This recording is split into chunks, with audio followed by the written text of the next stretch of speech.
Also breaking tonight, the Franklin County Dog Shelter says the distemper outbreak there is finally over. And the shelter says it has now euthanized 99 dogs since the outbreak started, but they will reopen their doors tomorrow after all outstanding distemper tests came back negative. NBC4's Courtney Yoon is live at the shelter right now with more on what's next for the shelter and the dogs there. Courtney?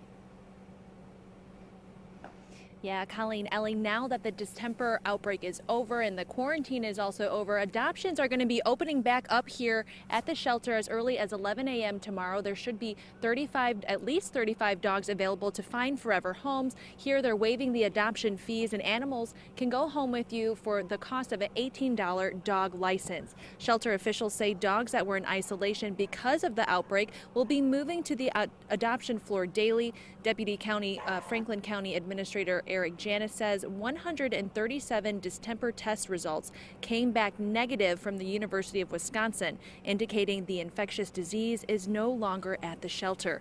The shelter announced a partnership with the university last week and then stopped all euthanizations until results came back from the lab. Janis says the vast majority of dogs were tested, except for about 30 where it may have been inhumane to do so. That is not to say we didn't euthanize any dogs. We had to make decisions on dogs that had come into intake after the fact and dogs that had significantly declined in terms of illness or had significant behavioral issues.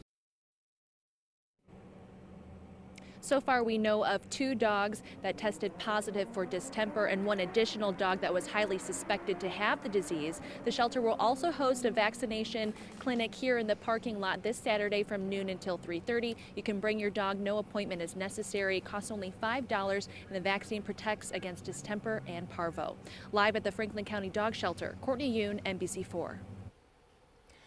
Courtney, thank you. And we have been covering the distemper outbreak since it first broke. To see all of the reporting we have done, head to NBC4i.com.